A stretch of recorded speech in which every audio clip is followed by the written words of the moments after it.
नमस्कार, आप देख रहे हैं अनोखी आवाज और मैं हूं आपके साथ अनुष्का। मध्य प्रदेश कांग्रेस कमेटी के अध्यक्ष जीतू पटवारी बीते दिनों जबलपुर में टिमरी गांव के पीड़ित ब्राह्मण परिवार से मुलाकात की। ज्ञात हो कि इस गांव में जुए के विवाद में दो परिवारों में संघर्ष हो गया था, जिसमें 4 लोगों की जान चली गई थी। जीतू पटवारी ने पीड़ित परिवार के साथ ही जबलपुर कलेक्टर और एसपी से मुलाकात की। कांग्रेस कमेटी के अध्यक्ष का कहना है कि राज्य सरकार मध्य प्रदेश में कानून व्यवस्था नहीं संभाल पा रही है और पुलिस भ्रष्टाचार में लिप्त है। चौराहे पर पुलिस खड़े होकर केवल चालान काटने का काम कर रही है। आपको बता दें कि जबलपुर में बीते दिनों टिमरी गांव में साहू परिवार और एक ब्राह्मण परिवार के बीच में विवाद हुआ था। इस विवाद में ब्राह्मण परिवार के 4 युवकों की जान चली गई थी। इनकी हत्या का आरोप साहू परिवार के लोगों पर लगा है। इस विवाद के बाद पुलिस ने साहू परिवार के 9 लोगों को हिरासत में ले लिया था। जबलपुर में पीड़ित परिवार से मुलाकात के बाद कांग्रेस प्रदेश अध्यक्ष जीतू पटवारी ने पुलिस प्रशासन और राज्य सरकार पर गंभीर आरोप लगाए हैं। उन्होंने आरोप लगाया कि यदि पुलिस ने सही समय पर ब्राह्मण परिवार के सदस्यों की शिकायत पर गौर किया होता तो यह घटना नहीं घटती। जो जबलपुर में हत्याकांड हुआ, अगर इसके लिए कोई एक दोषी है तो प्रदेश का गृह मंत्री।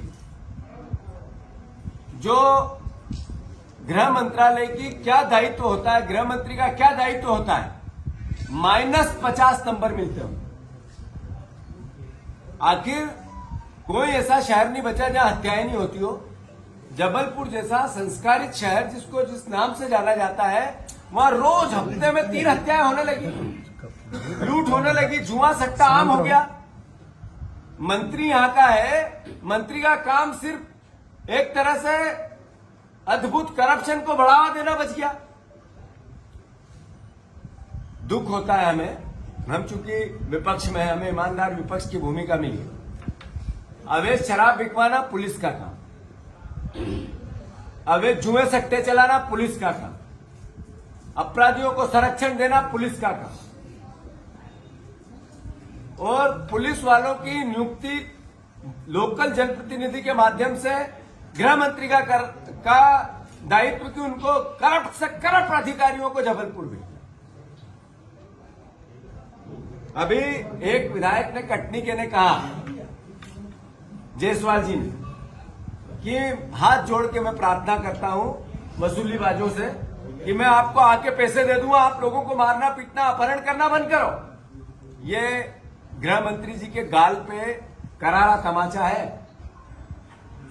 आखिर कैसा प्रदेश चल रहा है, कैसी कानून व्यवस्था? आपका विधायक कहता है कि मैं फिरौती देने को तैयार हूं, लोगों का अपहरण बंद कर दो, और गृह मंत्री मुख्यमंत्री एक है, वो पर्यटन कर रहे हैं। 4 हत्याएं हो गई, सरकार का एक नुमाइंदा ढंग से नहीं पहुंचा वहां।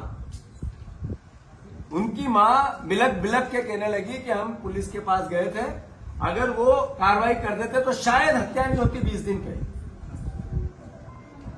पुलिस ये कह रही है कि बिना पोस्टमार्टम किए, बिना पंचनामा किया उठाओ लाशों को। जैसे जानवरों की लाशें इधर से उधर जाती है, ऐसे माजदा में भर रहे थे। एक परिवार जिसमें कोई मजदूरी करते हैं, खेती ही नहीं, जिनके पास कृषि भी नहीं, कोई व्यापार भी नहीं, कोई उद्योग भी नहीं, बटाई पे ले लेके काम करते हैं, उनके घर में कोई बच्चा ही नहीं, छोटे छोटे बच्चे हैं, विधवा 2 बेटियां, बूढ़े माँ बाप, और फिर भी सरकार की जू कान पे जू नहीं रहेंगी। अराजकता अद्भुत और अकल्पनीय।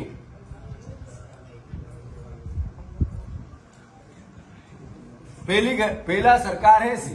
जो मैंने कहा कि गृह मंत्री, मुख्यमंत्री लाचार है कि गृह मंत्री को नहीं हटा पा रहा, मोह में, लालच में। जबलपुर ऐसा एक शहर बन गया जिसमें मां नर्मदा की छन्नी को करने के लिए बीजेपी और उसके माफिया तंत्र एकदम उतारू है। शराब माफिया है इतना हावी है कि बीजेपी के हर नेता को उनको एक तरह से रिश्वत देनी पड़ती है, कमीशन देना पड़ता है। जो जुए सट्टे बीजेपी के संरक्षण में चले, आप सब भी जानते हैं कि कौन कौन नेता कहां से क्या लेता है। कोई थाना ऐसा, जैसा मैंने कहा, बिना नेताओं के लेन देन किए नहीं मिलता है, तो फिर उसी लेन देन को वो पुलिस फिर से उगाही करती है। जैसा सौरभ शर्मा के केस में उगई का मामला आया था, फिर नेताओं को आज तक डायरी नहीं मिली। तो हम दुखी हैं। कांग्रेस पार्टी ने निर्णय लिया है, आने वाले 2 महीने 1.5 महीने में यहाँ 50,000 लोग जबलपुर में इस प्रदेश की कानून व्यवस्था के खिलाफ हम प्रदर्शन करेंगे। 50,000 लोग इकट्ठे करेंगे 2 महीने में, और इस प्रदेश की जो कानून व्यवस्था एकदम खत्म हो गई है, इसका आगाज जबलपुर की धरती से करेंगे। इसकी तारीख हम डिसाइड कर रहे हैं। महाकौशल का सब परिवार के लोगों को यहाँ बुलाया जाएगा, और सिर्फ कानून व्यवस्था, जो अराजकता है, जो करप्शन है, जो इस सरकार ने लूट की छूट दे दी है, इसके खिलाफ जबलपुर की संस्कार ढाणी से बिगुल बजाया जाए। इस खबर में फिलहाल इतना ही। अन्य खबरों के लिए देखते रहिए अनोखी आवाज।